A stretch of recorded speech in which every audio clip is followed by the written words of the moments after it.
Welcome back inside the Now Morning Show. We've been chatting this morning about the creative sector. We've spoken to comedians, we've spoken to artists, we've spoken to managers, and now I want to speak to the principal of the Caribbean School of Dance, Miss Bridget Wilson. Good morning to you. How are you? Good morning. I'm great, thanks. Thank you for having me. Not a problem. Now, you are the principal of a dance school, which would mean, people have to gather to be able to dance. Children have to gather to be able to dance. And I assume that that has not been happening. How have you guys been able to operate at all inside this pandemic?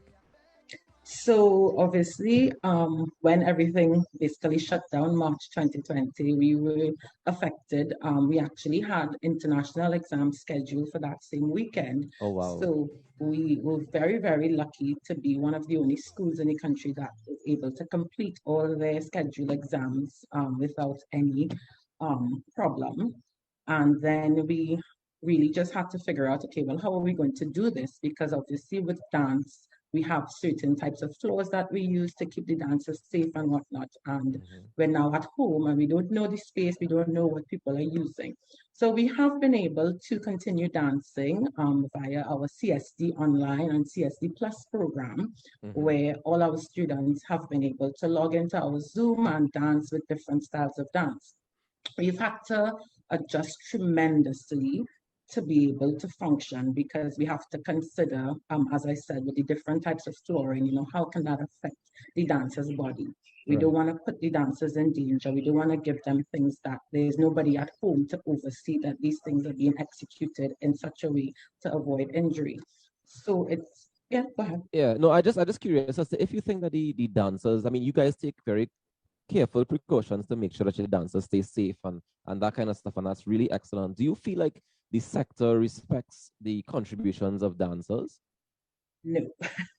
Um, That's an easy no. I always feel like we are the forgotten child of the arts. Mm. We are in everything that you look at. We're in every cultural show, every award ceremony, any government event. You see a Mm-hmm. dancer, you see dance. But we are the last to know about these things. We're the last to be called. We're given the smallest surface to dance on. There's a time we danced on with pebbles on the stage. We have to dance in front of the stage. Um, Wow. and people, I really don't think people appreciate how much goes into the dancers' work and the dancers' training to be able to reach the level that these dancers reach. And it is unfortunate because they work so hard and people still aren't respected as a sport. Dance is unique because with an art and a sport, Mm-hmm. and we train just as hard as any other athlete. I know people I'm going to speak of gymnastics, for example. We all love Simone Biles. We see the work that Simone Biles does, and we assume that, she's one of few, but there's so many people working, and they just don't get recognized for that. And dancers work just as hard as these other people in track and field and gymnastics and football and whatever it is. Mm-hmm. And the respect is just simply not there. Do dancers travel a lot when it comes to doing gigs and performing outside of Trinidad and Tobago? So it depends. Because we're a school, we obviously have a lot of younger children. So Mm-hmm. recently we have been traveling a little bit more. We've been doing annual international dance competitions, which unfortunately we weren't able to attend last year. Mm-hmm. We have a Metamorphosis Dance Company, which is the company of the school, and we've had a lot more opportunities to travel in terms of doing tours, doing projects with international artists and stuff like that. And then there'll be the dancers who are within the carnival sector who Mm-hmm. might have the opportunities to perform with soca artists when they go on tour.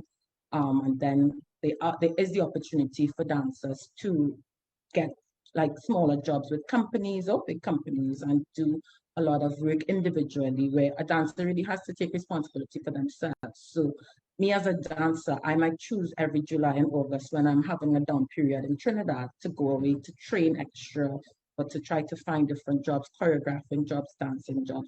So I think it really depends on the area that a dancer is in that will affect if they travel or not or how often they travel. Okay. Well, I mean, that's very interesting. So does that mean then that the vaccinated to operate what's happening now in terms of being able to open the creative sector to be able to travel? Are you going to be able to take advantage of that? Not necessarily. We don't have, from what I see, we don't have a lot of people within the dancing school right now who would be in that sector that's being pushed to go as they've said, it's more the cultural sector. And I think that we focus a lot on carnival, which we have to, but in terms of the carnival and the festivals that are happening internationally, I don't know if that includes just a dance festival that has nothing to do with carnival, and different sectors like that. Okay, so we need some clarity on that in terms of if it is you're going for a festival, if they will allow you the same as they have been allowing soca artists or whatever to go to carnivals. Correct, because I mean, there's people that we've made connections with since COVID. We've been able to kind of bridge the gap a little bit of the dance community internationally, where we have the opportunity to invite someone who might be in Sweden to log in on Zoom and teach a class, or wherever they might be. Whereas now, if we have the opportunity to go there, if it's not something that's considered a cultural exchange, are we still going to get that opportunity to vaccinate, to operate? All right. That's a nice consideration that we have to take in, because we don't know, and we could find out more about that going forward. Bridget, I imagine that not being able to dance and commune and come together and be able to share that space would have a effect on the mental health of the dancers.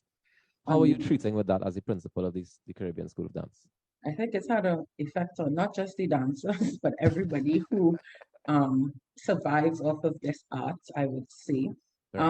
Mental health issues are not new to us, but definitely the occurrence, the number of people that have been affected has obviously increased more than I'm able to deal with on my own. So I have also had to seek help from professionals to figure out, well, how do I as a principal, how do I as a teacher deal with my students or my parents coming to me with problems that I am not equipped to handle? So I'm really happy to announce that, we've been doing our part of working with professionals, and starting this Saturday, tomorrow, we are launching our Movement to Mindfulness program, where we have reached out to different professionals within the mental health field, yoga practice, stress management for teens, different dance classes, different events that we've put across 4 weekends that can, one, help relieve stress and provide coping mechanisms for teens, adults, and children to be able to manage. As we were still in the SW, we're still going to be home for a while, and that's becoming frustrating for everybody, as well as just to provide a little bit of fun. We have a little dance party. We have just classes, adult classes, where the aim is to let people breathe a little bit, as well as reconnect with their families. All right, so tell me where they can get more information on it, because we're gonna wrap it up here. But tell me where they can get more information on this movement to mindfulness. It sounds very interesting. Thank you. You can check us out on Facebook or Instagram, Caribbean School of Dancing, and you can email us at caribbeanschoolofdancing@gmail.com. And I look forward to you all joining us. It's open to everybody, so please come on down. All right, thank you very much for joining us this morning. Bridget Wilson, the principal of the Caribbean School of Dance. We take a quick break and come back with more as we continue to deal with the creative sector and surviving a pandemic.